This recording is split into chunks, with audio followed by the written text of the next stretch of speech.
Bitcoin या crypto currency की मकबूलियत पिछले चंद महीनों और सालों में जिस तेजी से बढ़ रही है, उसी तेजी से दुनिया भर की हुकूमतें नए कवानीन और रेगुलेशंस लाने की कोशिश कर रही हैं, इस उम्मीद के साथ कि इस नई दुनिया की इस नई करेंसी को नए रेगुलेशन से कंट्रोल किया जाए। इसलिए आज की इस वीडियो में हम इस पर बात करेंगे कि अमेरिका में इस क्रिप्टो करेंसी को लेकर क्या नए नए प्रपोजल्स या नए कवानीन सामने आ रहे हैं। सबसे पहले तो क्रिप्टो करेंसी की डेफिनेशन है। कानूनी माहिरीन के सामने सबसे बड़ा यह सवाल है कि क्रिप्टो करेंसी को डिफाइन लीगल टर्म्स में किस तरह किया जाए, यानी क्रिप्टो करेंसी को एज अ सिक्योरिटी ट्रीट किया जाए या फिर कमोडिटी ट्रीट किया जाए। बज़ाहिर ये सवाल बड़ा आसान लगता है, लेकिन इसकी डेफिनेशन इसलिए जरूरी है क्योंकि अमेरिका में सिक्योरिटी या कमोडिटी को डील करने के लिए मुख्तलिफ सेट ऑफ रूल्स कायम किए गए हैं। इस वक्त अमेरिका में वफाकी लेवल पर क्रिप्टो करेंसी के हवाले से कोई ब्रॉड फ्रेमवर्क मौजूद नहीं है, इसीलिए तमाम रियासतें अपने अपने हिसाब से इसे डील कर रही हैं।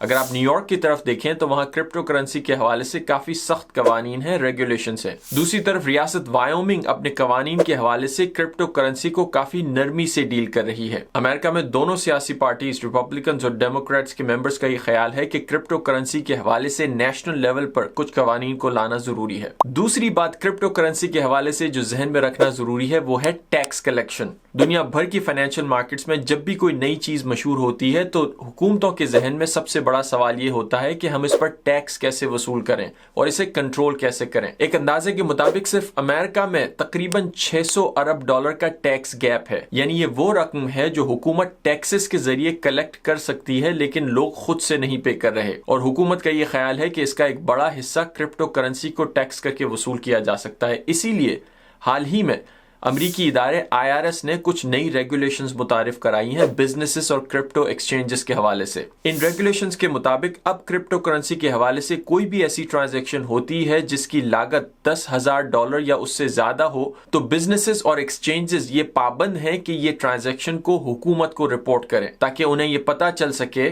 कि ये ट्रांजैक्शन कौन कर रहा है और इस पे कितना टैक्स लागू हो सकता है। इसके अलावा भी जब लोग इंडिविजुअल टैक्स रिटर्न्स फाइल करने जाते हैं तो उस पे ये सवाल लिखा होता है कि क्या आपने क्रिप्टो करेंसी के हवाले से कोई प्रॉफिट बनाया है या नहीं। और तीसरी सबसे इंपॉर्टेंट बात जहन में रखना जरूरी है वो है फ्रॉड प्रोटेक्शन। क्रिप्टो करेंसी जिसको बनाने का मकसद ही यही था कि किसी बड़े इदारे की इस पर नजर ना हो और ये पीयर टू पीयर ट्रांजैक्शंस हों, इसमें फ्रॉड का एलिमेंट बहुत सामने देखने को आया है। लोग इसमें बहुत सारा पैसा या तो फ्रॉड के जरिए लूज कर लेते हैं या आजकल हैकिंग और एक्सटॉर्शन के जरिए भी बहुत सारा पैसा ब्लैक मार्केट में क्रिप्टो करेंसी की शक्ल में फ्लोट कर रहा है। पिछले कई दिनों में अमरीकी हुकूमत और बहुत सारे अहलकारों का एक बहुत बड़ा कंसर्न है कि जिस तरह बिटकॉइन को इस्तेमाल किया जा रहा है इस एक्सटॉर्शन के जरिए या फ्रॉड के जरिए, तो इसे कैसे कंट्रोल किया जाए और ब्लैक मार्केट में या क्रिमिनल्स की रसाई इस तक कम कैसे की जाए। इसके हवाले से भी बहुत सारी रेगुलेशंस आने वाले महीनों और सालों में देखी जा सकती हैं। ये तमाम रेगुलेशंस और बड़ी बड़ी कंपनीज का इसमें इंटरेस्ट ये बात तो जरूर जाहिर करता है कि क्रिप्टो करेंसी का मुस्तकबिल